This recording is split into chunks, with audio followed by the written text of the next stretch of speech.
जेके news today देख रहे हैं आप और मैं हूं रंजीत ठाकुर। बजट जो है अब आने वाला है, महज एक दिन रह गया है और ये प्रधानमंत्री नरेंद्र मोदी सरकार का लास्ट बजट होगा 2024 इलेक्शन से पहले। और union finance minister Nirmala Sitharaman जो हैं, ये उनका 5वां बजट होगा। इस बजट को लेके जो है आम जनता की एक्सपेक्टेशंस भी बहुत हाई हैं और कहीं ना कहीं जो मिडिल क्लास के लोग हैं या लोअर मिडिल क्लास के लोग हैं, उनको उम्मीद है कि ये लास्ट बजट है इलेक्शन से पहले। कहीं ना कहीं उन्हें उम्मीद है कि इस बजट में बड़ा होने वाला है और इन सब पर आज बात करेंगे। हमारे साथ फॉर्मर चीफ सेक्रेटरी जो हैं विजय बकाया जी हमारे साथ हैं। इनसे जानेंगे कि ये जो लास्ट बजट आने वाला है मोदी सरकार का, आम जनता पर उसका क्या असर होगा। तो सर, लास्ट बजट है 2024 इलेक्शन से पहले, क्या उम्मीदें रहने वाली हैं खासकर एक आम आदमी के लिए? देखिए, हर साल जब बजट पेश होता है या होने जा रहा होता है तो उम्मीदें बढ़ जाती हैं।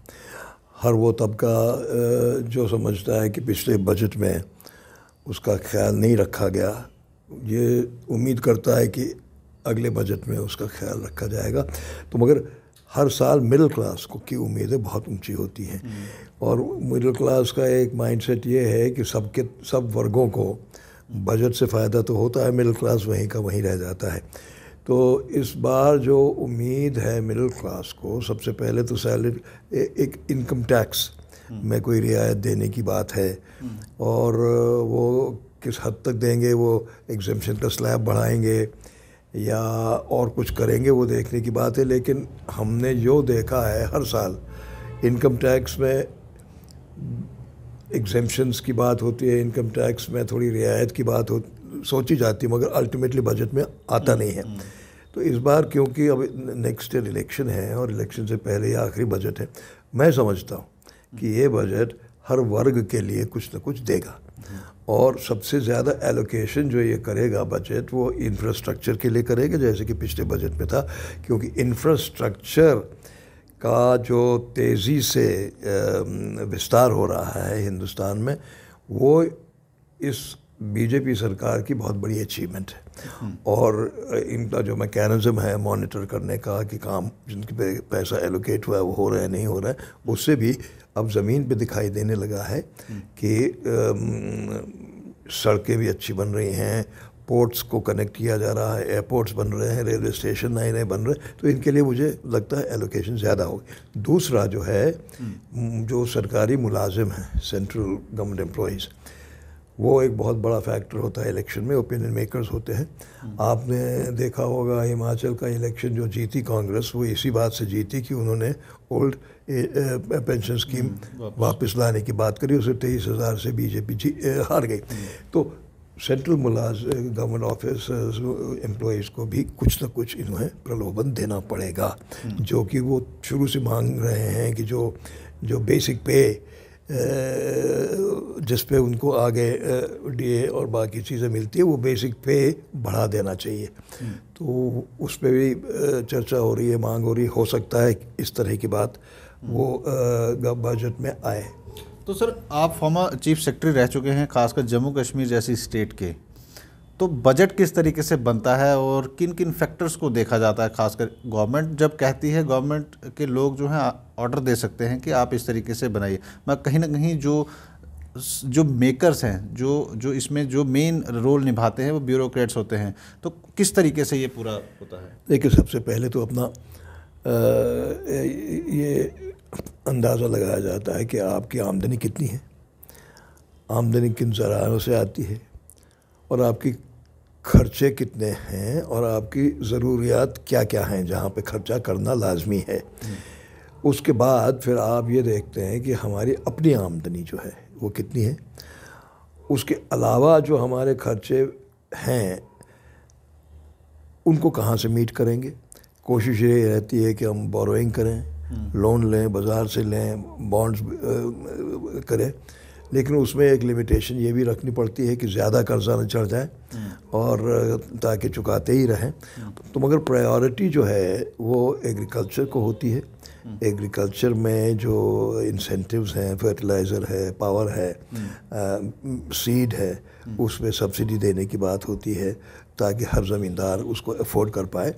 और वेलफेयर स्कीम्स पे खासकर सरकार वेलफेयर स्कीम्स पे ज़्यादा खर्चा करती है, जिससे कि आम आदमी को राहत मिले। ओल्ड एज पेंशन स्कीम है, बाकी जो एजुकेशन स्कॉलरशिप्स होती हैं, उस तरह की बातें ज़्यादा आती हैं।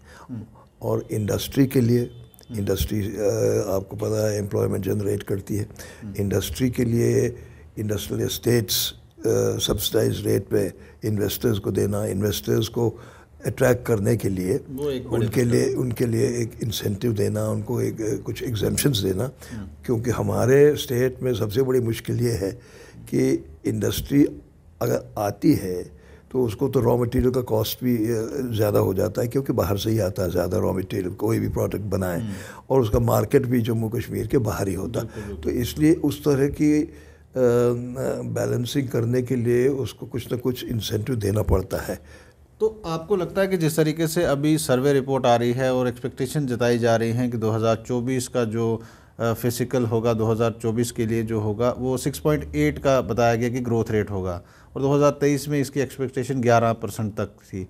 तो आपको क्या लगता है कि ये ग्रोथ रेट जो है 6.8 का, वो आपको लगता है कि कहीं ना कहीं सरकार के लिए चुनौतियां लाने वाला है, या ये अभी जिस तरीके से दुनिया भर में सरकमस्टांसेस है उसके हिसाब से ठीक है?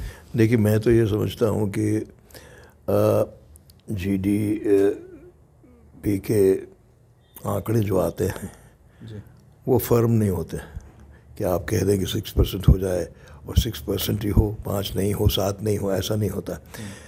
और जो अभी तक हमने ट्रेंड देखा है, आपने नोट किया होगा कि कोविड के बाद कोविड में हमारी नेगेटिव ग्रोथ हो गई थी, और अंदाज़ा सबका था इकोनॉमिस्ट का कि अब हमारे हिंदुस्तान की जो कोविड के बाद की ग्रोथ रेट होगी वो बहुत कम होगी। लेकिन अचानक ऐसा हुआ, चमत्कारी ग्रोथ रेट होने लगी, और सब हैरान हो गए कि प्रोडक्शन भी बढ़ गया, एम्प्लॉयमेंट जनरेशन भी हो गई, कंजम्पशन भी बढ़ गया, डिमांड भी बढ़ गई। तो ये अंदाज़ा ये इस वक्त 6.8 का जो है एक कंजर्वेटिव अंदाज़ा है मेरे ख्याल से, क्योंकि ग्लोबली अगर हम देखें, we have been doing much better than the rest of the countries in terms of our growth. तो मैं समझता हूँ 6.8 भी अगर ग्रोथ होती है तो वो कम नहीं है इन हालात में, जबकि कुछ कंट्रीज़ में रिसेशन हो रहा है, कुछ कंट्रीज़ में इन्फ्लेशन बहुत आगे बढ़ गया है, और तो उस हिसाब से we are doing very well. देखिए, इसमें कोई दो राय नहीं है कि आज ये जो बजट का जो हमें इंतज़ार हो रहा है, और ये आखिरी बजट है, और काफ़ी कुछ उम्मीदें और आशाएं इसलिए हैं क्योंकि केंद्र सरकार की जब हम बात करें 2024 में इलेक्शंस भी हैं, और ये 2023 के संदर्भ में जब ये बजट आ रहा है, बड़ी बेचैनी से उसका हमें इंतज़ार है। अब मैं बात करता हूँ जम्मू कश्मीर के पर्सपेक्टिव से लेकर। अगर हम बात करें 1484 के करीब का लास्ट ईयर का बजट था, और मैसिव इन्वेस्टमेंट्स हुई, and we are grateful to our honourable prime minister Modi साहब कि जम्मू कश्मीर को एक बड़ा फोकस कर बहुत बड़ी मैसिव अनाउंसमेंट्स हुई, जहाँ पर हमारे खासकर मैं जब इंडस्ट्रियल सेक्टर की बात करता हूँ, बड़े बड़े इन्वेस्टर्स के हवाले से यहाँ पर इन्वेस्टमेंट्स ही आई। पर मुझे लग रहा है कि आज जब ये आखिरी बजट है, मुझे उम्मीद है कि आज अगर हम टूरिज़्म की बात करें या अगर हम इंडस्ट्रियल सेक्टर की बात करें, अब इंडस्ट्री वाला अगर हम बात करते हैं इन्वेस्टमेंट, वो भी बड़े स्तर पर आई थी, बट हम ना उसको ज़मीनी हकीकत पर इम्प्लीमेंट उस तरीके से नहीं कर पाए। हम तो चाह रहे हैं कि इस बार जो भी अनाउंसमेंट हो, खासकर इंडस्ट्रियल सेक्टर को लेकर, इस तरीके की इन्वेस्टमेंट हो और एक मैसिव इन्वेस्टमेंट हो, ताकि उसको ज़मीनी स्तर पर भी उतारा जाए।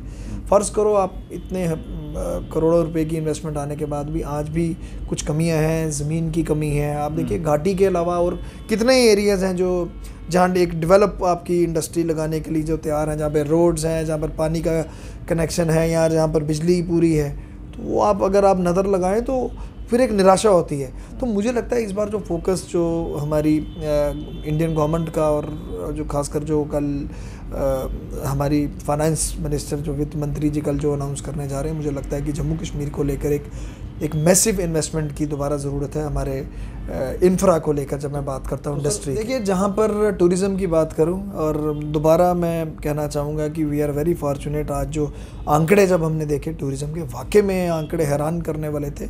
इन्फ्लक्स ऑफ टूरिस्ट इतना ज़्यादा था कि इतनी तादाद में इतना टूरिस्ट आ गया कि जो कि हम बाद में संभाल भी नहीं पाए। तो आज there is dire need to develop more hill stations. खासकर मैं जम्मू प्रोविंस की बात करता हूँ। अगर आप 10 डिस्ट्रिक्ट्स की अगर आप बात करते हैं, जम्मू और सांबा को अगर आप छोड़ दो, आपकी रेस्ट जो 8 डिस्ट्रिक्ट्स हैं उसमें इतना बड़ा स्कोप है यहाँ पर हिल स्टेशंस का। आप देख लीजिए ना, आप कठुआ से शुरू हो जाएं, आप बसोली है, आपका सरथल है, बनी है, फिर आप इस पीर पंचाल वाली साइड पे चले जाएं, आपका पूरी साइड है, रजौरी है, पुंछ है, फिर आप रामबन की बात करें, भद्रवाह की बात करें, तो फिर आप उधमपुर वाली साइड पे आ जाए, आपका पंचैरी है।